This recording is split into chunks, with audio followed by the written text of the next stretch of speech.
ई आकाशवाणी गोरखपुर है। अब रउआ सभे सुषमा श्रीवास्तव से भोजपुरी में समाचार सुनी। मुख्यमंत्री योगी आदित्यनाथ सरकारी कर्मचारियों के पेंशन के ऑनलाइन पंजीकरण और भुगतान से जुड़ल ई पेंशन पोर्टल के आज शुभारंभ कैले। इससे प्रदेश के 11.5 लाख कर्मचारियों के फायदा हुई। ए मौका पर लखनऊ के लोक भवन सभागार में आयोजित कार्यक्रम के संबोधित करत मुख्यमंत्री कहले कि उत्तर प्रदेश देश के पहला राज्य हुए जौन अपने पेंशन धारकन के ई सुविधा दे रहल हुए।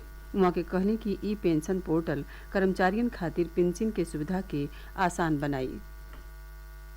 उन सभी पेंशन धारकों के लिए जो इस समय पेंशन प्राप्त कर रहे हैं या जिन्हें पेंशन प्राप्त करना है, इन सभी के लिए आज ई पेंशन पोर्टल इसी प्रक्रिया का एक हिस्सा है जिससे आपके जीवन को और सरलीकरण किया जा सके। और हम कह सकते हैं कि यह ईज ऑफ लिविंग का ही एक हिस्सा है, व्यक्ति के जीवन को सरलीकरण करना।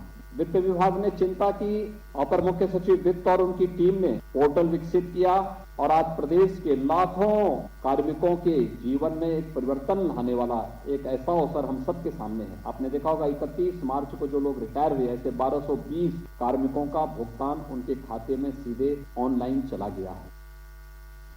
मुख्यमंत्री कहले कि प्रधानमंत्री नरेंद्र मोदी के प्रेरणा से राज्य में तकनीक का ज्यादा से ज्यादा उपयोग भइले से लोगन के जिंदगी में बढ़हन परिवर्तन ले अइले के काम हो रहल बाटे। वास्तव में तकनीक कैसे व्यक्ति के जीवन में परिवर्तन ला सकती है। 2014 में जब प्रधानमंत्री मोदी जी ने देश की बागडोर संभाली थी, उस समय भी उन्होंने पूरे देश का आह्वान किया था कि हमें एक भ्रष्टाचार मुक्त व्यवस्था के लिए तकनीक का अधिक से अधिक उपयोग करना चाहिए। प्रधानमंत्री मोदी जी की प्रेरणा से प्रदेश ने विगत 5 वर्ष के दौरान तकनीक का अधिकाधिक उपयोग करते हुए प्रदेश के 24 से 25 करोड़ लोगों के जीवन में कुछ व्यापक परिवर्तन लाने की जिस एक अच्छी मंशा से कार्य प्रारंभ किया, आज उसका परिणाम भी जीवन के प्रत्येक क्षेत्र में देखने को मिल रहा है। ई पेंशन पोर्टल के जरिए कर्मचारियों के पेंशन के भुगतान का व्यवस्था पूरा तरह से ऑनलाइन हो गई हुए। कर्मचारी के रिटायर भइले से 6 महीना पहले ही ई पेंशन पोर्टल पर आपन पंजीकरण करा के पेंशन खातिर आवेदन करे के हुई। कर्मचारी के रिटायरमेंट से 3 महीना पहले ही पेंशन, ग्रेच्युटी और धनराशि के आदेश जारी हो जाई। कार्यक्रम में प्रदेश के सज्जो मंडलायुक्त, जिलाधिकारी, जिलन के मुख्य वरिष्ठ कोषाधिकारी और करीब 100 पेंशन धारकों वर्चुअल माध्यम से जुड़लें। रक्षा मंत्री राजनाथ सिंह कहले हुए कि आत्मनिर्भर भारत के निर्माण खातिर शिक्षा के क्षेत्र में आत्मनिर्भरता जरूरी हुए। वहाँ के कहने की प्रधानमंत्री नरेंद्र मोदी के अगुवाई में देश शिक्षा में आत्मनिर्भरता के सुनिश्चित करे बदे तेजी से कार्य कर रहल हुए। वहाँ के कहने की नया राष्ट्रीय शिक्षा नीति आत्मनिर्भर भारत खातिर अहम पड़ाव साबित हुई। श्री राजनाथ सिंह आज दीनदयाल उपाध्याय गोरखपुर विश्वविद्यालय के पहला पुरातन छात्र सम्मेलन के बतौर मुख्य अतिथि वर्चुअल माध्यम से संबोधित करत रहले। श्री राजनाथ सिंह कहलें कि नई राष्ट्रीय शिक्षा नीति का उद्देश्य नौजवानन में उद्यमिता और स्वरोजगार के अलावे शोध और नवोन्मेष के बढ़ावा दिहल हुए। वहाँ के कहने की आज कई गो दिग्गज अंतर्राष्ट्रीय कंपनियन के चलौले के जिम्मेवारी भारतवंशी संभाल रहल हुए, जौन गर्व के बात हुए। श्री राजनाथ सिंह गोरखपुर विश्वविद्यालय के विद्यार्थी रहल हुए और वहाँ के एजा से फिजिक्स में परा स्नातक कैले हैं। प्रदेश में पिछला 24 घंटा में कोरोना संक्रमण के 269 नया मामला सामने आयल हवे, जबकि ये दौरान 218 मरीज स्वस्थ भइल हुए। सक्रिय मामलन की संख्या बढ़ के 1587 हो गई बटे। काली 1,20,000 से ज्यादा कोविड नमूनन के जांच कैल गई। अबले 11 करोड़ 14 लाख से ज्यादा नमूनन के जांच कैल जा चुकल हुए।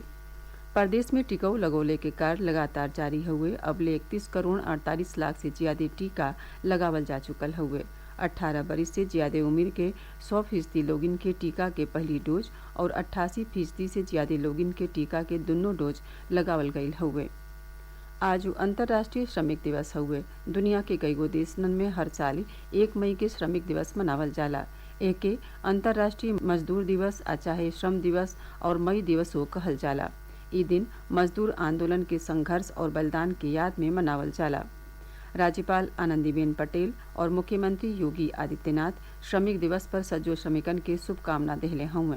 मुख्यमंत्री अपने स्नेसा में कहलें कि श्रमिक बंधु देश के प्रगति और खुशहाली में अपने मेहनत से अद्वितीय भूमिका निभावेलें।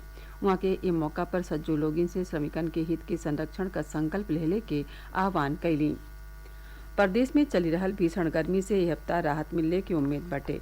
विभाग के मुताबिक पश्चिमी विक्षोभ के सक्रिय भइले के नाते अगला कुछ दिन में पूर्वी उत्तर प्रदेश में तापमान में गिरावट आई। अगला 4 दिन में राज्य में कुछ जगहिन पर गरज चमक के साथ ही हल्काही बरखा हो सकेला। एकरे साथ ही भोजपुरी समाचारन का ई बुलेटिन पूरा भइल। नमस्कार।